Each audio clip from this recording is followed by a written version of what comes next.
نمیدونم شیره بگیر، آب آناناس بگیر. می‌خواست بره اونجا مثلا فکر کنم کم کنه.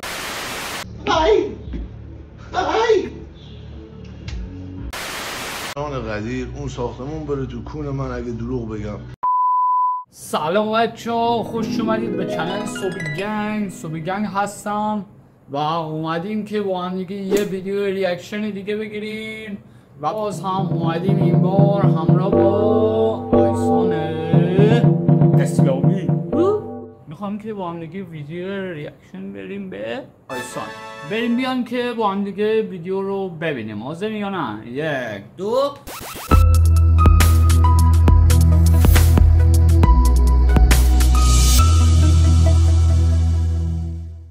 خب بچه‌ها، خیلی خوش برگشتید به چنل. خب بریم که با هم دیگه ویدیو رو ببینیم. آماده یا نه؟ 1 2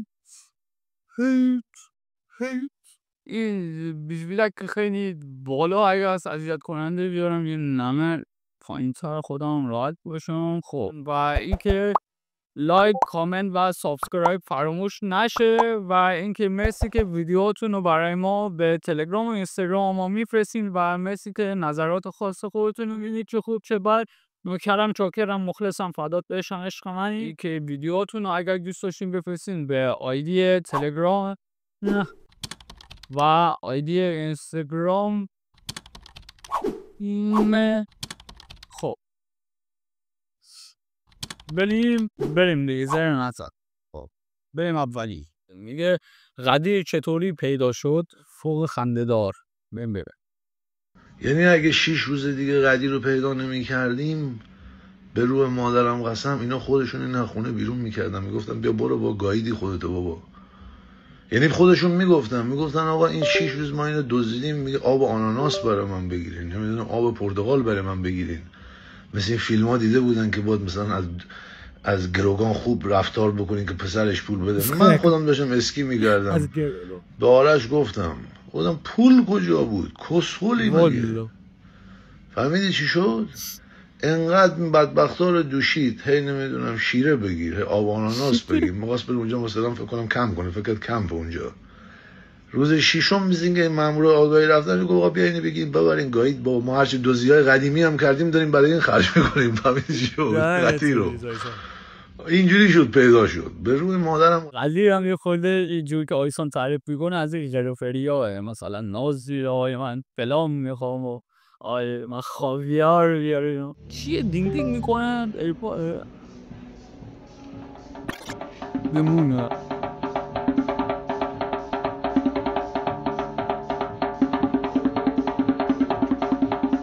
چیکار داره میکنن؟ 3 ساعت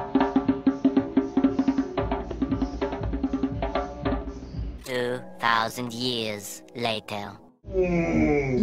آخر مورو بلند کردی خارکسته. آفرین. بده عقب همه بده کف کنن تیپ منو ببینن. الا یا تیپ زغالی متالی که ببین کف کنی همتون. یا بابا لوس PS5 سه کسبازی تیپه. آفرین. دیگه چیز دیگه نمیتونم بگم، همینی که هست آقا. دیگه ول کن دیگه بابا.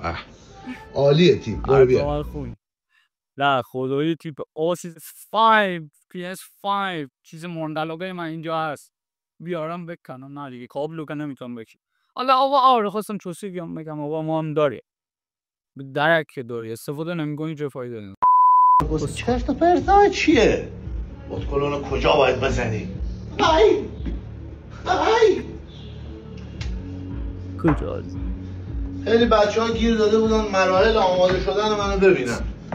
منم با همه خوبم. منم با همه خوبم. نه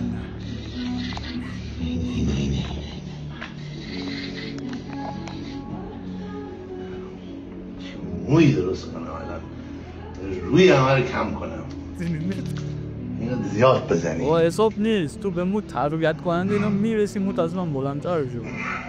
رشد موی رو وگرنه طبیعی از من نیست. نفر آمریکایی مبادوی ساکت آدم میندازه. بخ چه موی داری. حالا شمایی که فیر من دیدی، بسته منم دیدی، الان این حالت منم دیدی که یه نمه صاف موج داره، حالا به نظر شما صاف باز میاد، موج داره، این حالتی میاد، بسته میاد، فیر میاد که میدونم البته به شخم چپ چشم چپ از به ضرورتونه نیست، ولی خب قدیر اون ساختمون بره تو کون من اگه دروغ بگم. من اصلا نمیدونم این داستان چپ و راست چه کسبازیه، نمیفهمم چیه. نمیدونم میگه چپ شوروی دوست داره، راست نمیدونم اسپانیا دوست داره، با خدا نمیدونم. آره و یه چیزم میخوام راست بهتون بگم، میخواین همین الان میتونم تلویزیون رو برگردونم که فکر نکنین دروغ میگم. نگاه کنین پس من با مردم رو راستم. نگاه کن اینجا رو ببین، این یوتیوبه. خب آره اینا میخوام ببینید دیشب چی نگاه کردم. اینا اینجا یوتیوب این که همون رفاقت با خدا، فیلم مارمولک، مستند کوتاه حاکمان غزه. این پسر خوشم میاد ازش، قیاسی، امیرحسین قیاسی، با مزه است، حال میکنم باش. اصلی جایی بود این پسر این ولدما تنزلویز میگه من کار این چیزا رو شیخ میخوام اومد پیلو تمام کرد. آقا خیلی لذت بردیم از ویدیو. چقدر توی چیز هم مثلا نمیبینه، فکر کنم 11-12 دقیقه رو رد کرد. آقا باشه بقیه برای بعدن، چون که شما والا من مثلا یه گروه 20 دقیقه میگیرم، بعد میام میبینم که آقا کلن بیننده ها کلن آقا 3-4 دقیقه شو میبینم. خب من بیکارم، اول 4 دقیقه 3 دقیقه بگیرم شما تا تنه ها. خب نه که بگم آقا من از طولم نمیگیرم که بخوام لج کنم آیه تو تا آخر نگاه کن من طول در بیارم، نه من چون نمیم. ولی خب کلا دارم میگم آقا وقتی نمیبینی من برای چی بسازم الکی.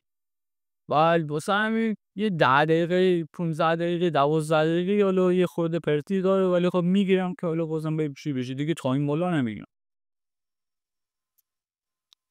خیلی گرمه ما بریم کار نری. خیلی داره فکر میزنی، خوبه تو سالمی، خوبه تو چیزی مصرف نمیکنی شیطون. والا ما همینجی بیش فعال کار نری تا دیدار بعدی سر هممون یه جا تو لباس سعدی به همین زیبایی. خدا نکت. لایک کامنت سابسکرایب فراموش نکنید.